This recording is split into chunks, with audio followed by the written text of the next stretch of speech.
नमस्कार। आज बात करते हैं ई कॉमर्स की दुनिया के एक ऐसे छुपे हुए पहलू की जिसके बारे में शायद ज्यादा लोग नहीं सोचते। एक वेयरहाउस के लिए एकदम सही जगह कैसे चुनी जाती है। तो चलिए इस दिलचस्प सफर की शुरुआत करते हैं।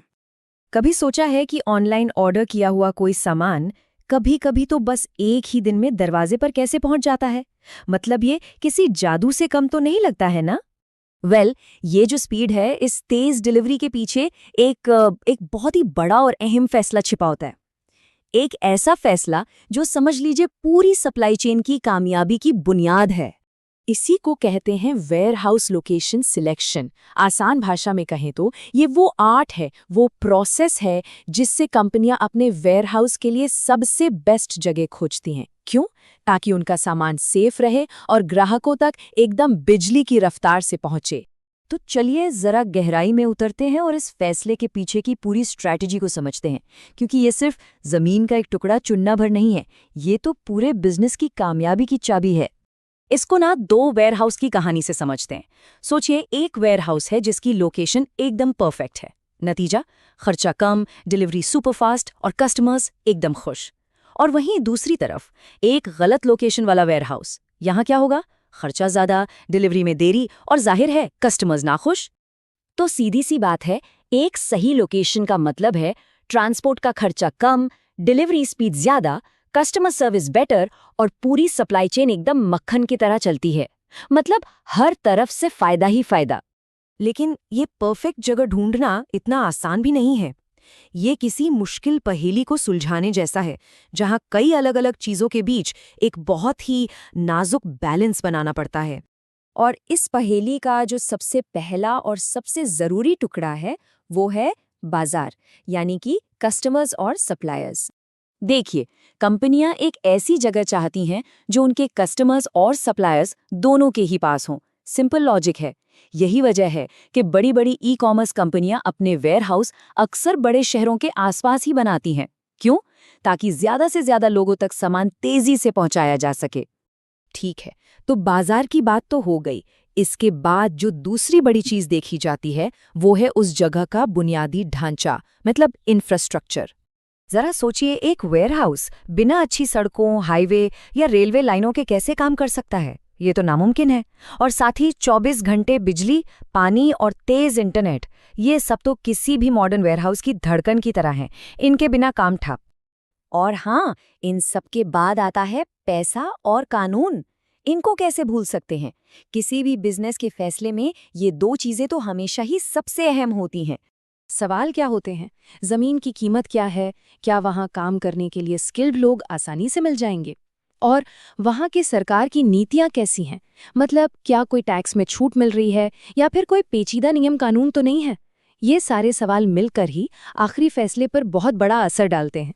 तो इन सारे फैक्टर्स को ध्यान में रखकर कंपनियां अपनी विनिंग स्ट्रैटेजी कैसे बनाती हैं, चलिए अब इस पर नजर डालते हैं।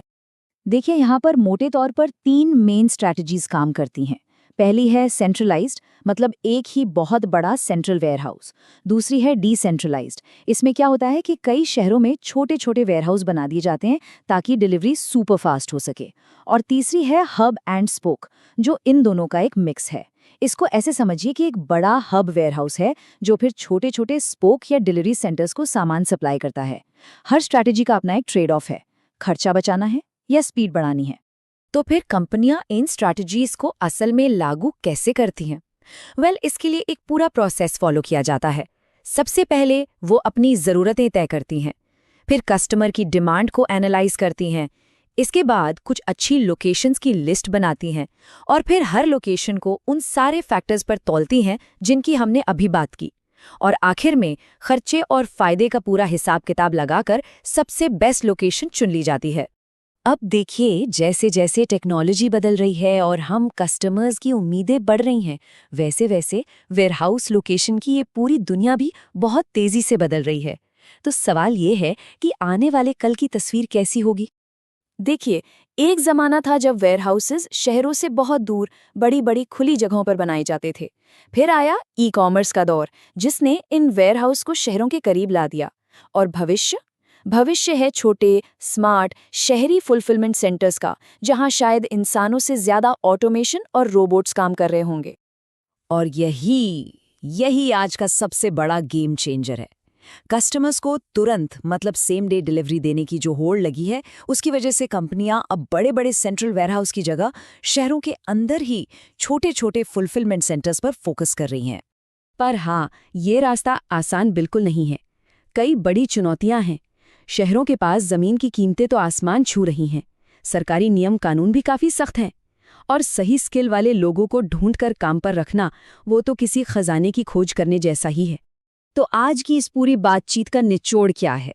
यही कि वेयरहाउस की लोकेशन चुनना सिर्फ एक रियल एस्टेट का फैसला नहीं है।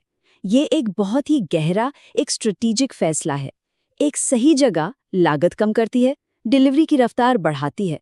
इसमें बाजार, इंफ्रास्ट्रक्चर और आर्थिक, इन सभी चीज़ों का बैलेंस ज़रूरी है। और आने वाला कल तो छोटे, शहरी और ऑटोमेटेड वेयरहाउस का ही है।